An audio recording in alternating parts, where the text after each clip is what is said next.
Tenemos diversos elementos dentro del diálogo para que sea eficaz. Empecemos por lo que es la escucha activa, que básicamente nos define que es saber escuchar, saber atender a lo que nos están queriendo decir. La transparencia dentro del diálogo, la retroalimentación una vez que recibimos el mensaje, la resolución de los conflictos y cómo todo esto fomenta la confianza en un equipo. Vamos a describir cada uno de ellos y con algunos ejemplos bíblicos, claramente. Empecemos por lo que es la escucha activa. Todo diálogo eficaz va a comenzar con saber escuchar. Creo que este punto es uno de los más complicados que llegamos a experimentar nosotros como jóvenes. Muchas veces nos cuesta atender las necesidades o escuchar las necesidades que tienen los demás para con nosotros. La escucha activa es muy importante porque no solamente se trata de hablar y hablar y hablar y querer que los demás estén atentos a nuestras necesidades. Se trata de que como líderes sepamos escuchar las necesidades que tienen los demás. Es básicamente saber qué es lo que los demás quieren y esperan de nosotros también. Aquí puse un pequeño texto que es Job 34, 2 y 3, que básicamente habla de lo que es la escucha activa. Para saber escuchar hay que saber atender, hay que saber prestar atención a las palabras que vienen de la otra persona.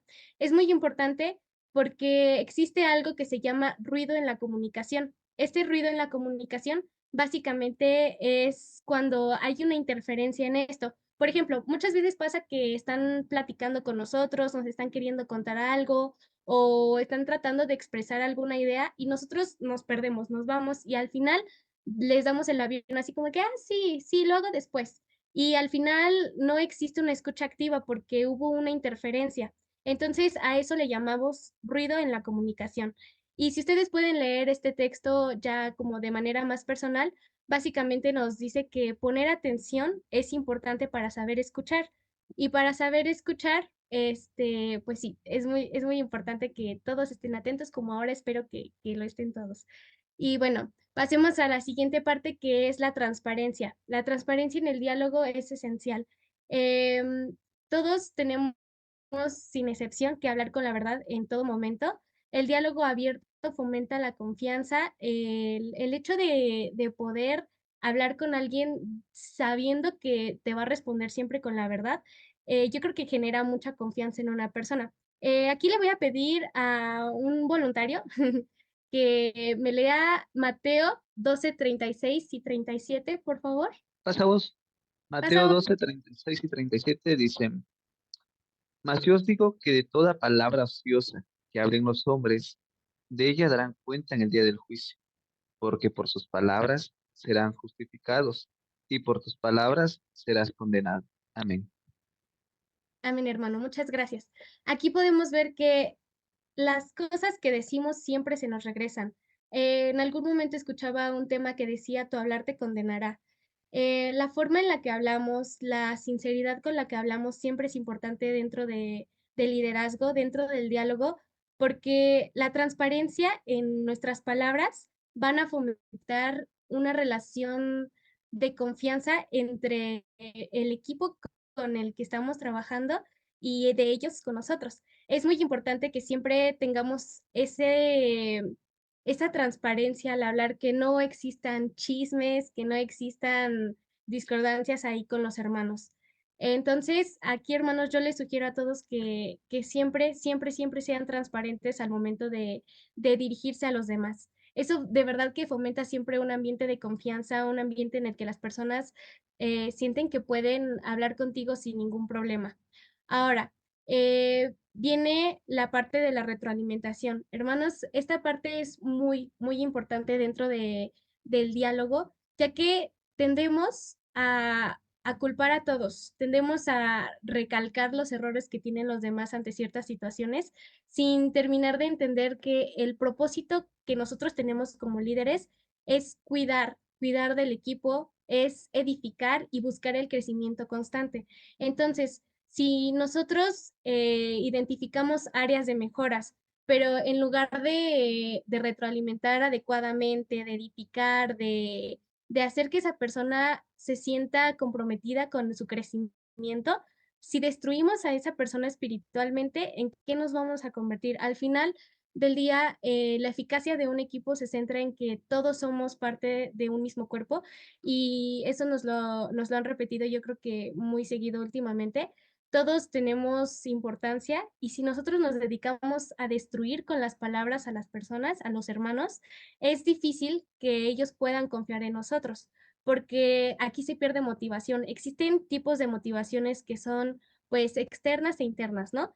Nosotros podemos influir de manera externa, positiva o negativamente. Cuando influimos negativamente, destruimos espiritualmente a un hermano, destruimos ese ánimo de querer salir adelante. Es verdad que muchas veces nosotros cometemos errores, que ellos cometen errores como parte del equipo, pero hay que saber expresarlo, hay que saber hablar con ellos, saber hacerles ver que pueden mejorar, que siempre existe un crecimiento espiritual. Aquí, yo puse Proverbios 12:18 que me voy a dar a la tarea de leer, que dice: "Hay quienes hablan como dando estocadas de espada, mas la lengua de los sabios es medicina". El texto es bastante claro, habemos personas que lastimamos a otras con nuestras palabras, que somos muy duros al momento de hablar. Tal vez no lo hacemos con la intención y por eso siempre es necesario cuidar del tono de nuestra voz, de la manera en la que hablamos y usamos nuestras expresiones, tanto faciales como corporales, porque muchas veces la comunicación no verbal es más fuerte que la verbal. Entonces, también aquí dice que la lengua de los sabios es medicina. Siempre que nosotros retroalimentemos a alguien, lo hagamos de manera adecuada, con tranquilidad, sin el afán de destruir a esa persona, sin el afán de recalcar que se equivocó, vamos a lograr que crezca, que se alcancen metas que uno tiene planteadas. Y claro, en esta parte de la retroalimentación hay que saber recibir también ese tipo de comentarios sin participar siempre a la defensiva de que no, yo siempre hago todo bien, es necesario, que nosotros sepamos escuchar también lo que los demás tienen para decirnos a nosotros. Ahora, eh, para todo esto, bueno, todo esto nos ayuda a crear un entorno de confianza. Como ya lo había comentado, es importante que las personas sientan que están en un ámbito en el que pueden expresar sus sentimientos, en el que pueden expresar sus opiniones, sus ideas, sin miedo a ser atacados precisamente por nosotros. El hecho de decir, no, pues es que tú no sabes nada, yo tengo más experiencia, ¿tú qué me vas a decir a mí si yo soy la presidenta de los jóvenes? O sea, es importante que nosotros creemos esa confianza en ellos, que ellos sientan que son importantes, que pueden hablar con nosotros y viceversa. Las personas que siempre están tal vez de seguidores y que están ahí aportando, también es importante que hagan sentir como al líder que puede hablar con ellos precisamente. Entonces, aquí yo puse un texto que es Eclesiastés 4, 9 al 10. Este texto se me hace muy bonito porque dice que mejores son dos que uno porque tienen mejor paga de su trabajo, que cuando uno se cae, siempre va a tener quien lo levante. Es el objetivo de generar confianza. Cuando tú generas confianza, sabes que cuando necesites de otra persona, va a estar ahí para ti y la otra persona, el otro hermano, la otra parte, sabe que también te puede tener a ti. Pero todo esto es a través del diálogo. O sea, si no existe diálogo, si no existe comunicación entre ambas partes, no hay manera de que yo pueda llegar y hablar con alguien de que, ¿sabes qué? Estoy teniendo problemas en, no sé, en la dirección del culto, en la dirección de la escuela precisamente.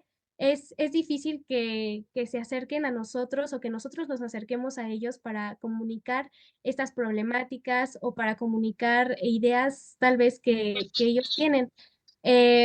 Aquí también vamos a hablar ahora de algo muy importante, que ya es la resolución de conflictos. Cuando nosotros ya generamos todo esto, que es sabemos escuchar, sabemos hablar, sabemos retroalimentar, somos transparentes y tenemos confianza con nuestro equipo, vamos a, al final poder identificar soluciones para ciertos conflictos que se llegan a presentar. Entonces, aquí yo puse Proverbios 15:1 y Proverbios 25:15. Estos textos los conocemos muchos, que básicamente dicen que la blanda respuesta calma la ira. Cuando nosotros estamos en conflicto, muchas veces tendemos a responder de manera agresiva, de manera defensiva, siempre como tratando de buscar soluciones fáciles y todo el tiempo como estar en conflicto, al final no se resuelve. Entonces, aquí, hermanos, yo les quiero recomendar que siempre cuiden, siempre, siempre cuiden su hablar. Hay un texto también en Proverbios que es 13:3, que dice que no hay que hablar de más. Hay veces en las que no hay que pasarnos de la raya, no hay que pasarnos de lo que hay que decir, y siempre recordar que para resolver un conflicto la mejor manera es responder tranquilos, es responder con calma. Muchas veces la contraparte no lo toma bien, muchas veces es como de que: "Ay, me estás dando el avión, ¿por qué me respondes así?". Muchas veces no, realmente no funciona, responder tan tranquilos, pero al menos nosotros sabemos que nuestro corazón está a resolver el conflicto, como muchas veces nos han enseñado, ¿no? Entonces, hermanos, recuerden, la blanda respuesta calma la ira la mayoría de las veces. Ahora, ¿cómo puede ayudar el diálogo en la creatividad e innovación dentro de un equipo? Bueno, hermanos, aquí es muy simple. Las ideas que los hermanos dan fluyen así libremente, se comparten y podemos escuchar diferentes perspectivas y desarrollar soluciones precisamente como lo decía para los conflictos. Cuando nosotros creamos confianza, cuando nosotros ya creamos esta escucha activa, cuando nosotros fomentamos el hecho de dialogar, el hecho de compartir ideas, las soluciones para ciertos conflictos fluyen así rápidamente. Cuando nosotros necesitamos apoyo para, no sé, tal vez queremos o tenemos el plan de evangelizar, muchas veces nos quedamos perdidos en qué voy a hacer, qué voy a hacer, qué voy a hacer, sin recordar que tenemos un equipo que precisamente necesita de esta comunicación para poder sentirse creativos, para poder seguir innovando. Hay muchos autores que defienden que es importante el trabajo en equipo, ya que aumenta la eficiencia en los resultados, que aumenta la eficiencia en el logro de metas. Entonces, aquí yo les voy a poner un pequeño ejemplo y a recordar una pequeña historia que está en Hechos 15. Quien quiera leer ya más adelante el capítulo como individualmente, pues adelante. Entonces, hermanos, aquí había un conflicto precisamente que entre predicadores tenían conflictos, había cosas que había que resolver. Entonces, a través del diálogo resuelven el conflicto. ¿Cómo lo resuelven? En un concilio. En este concilio, como es lo que hacen nuestros hermanos cada año, todos aportan sus ideas respecto a un tema y así llegan a una conclusión en conjunto para darle solución al problema. Entonces, es algo muy claro de lo que es la creatividad e innovación en un equipo. Cuando todos aportan ideas, cuando todos aportan un pedacito de eso, pueden simplemente darle solución a un conflicto a través del diálogo, a través de la comunicación efectiva. Ahora, Jesús es un gran ejemplo para nosotros de lo que es el diálogo, de lo que es la resolución de conflictos. ¿Alguien recuerda la historia que está en Juan 8:1 al 11? ¿Alguien recuerda qué pasó en esta parte? Aquí es cuando Jesús se encuentra con la mujer adúltera y cuando todos le están queriendo apedrear y así.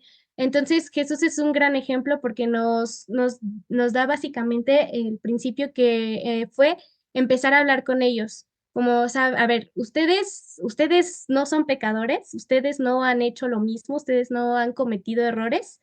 Entonces, Jesús a través del diálogo resuelve este conflicto e incita a la mujer a no volver a pecar.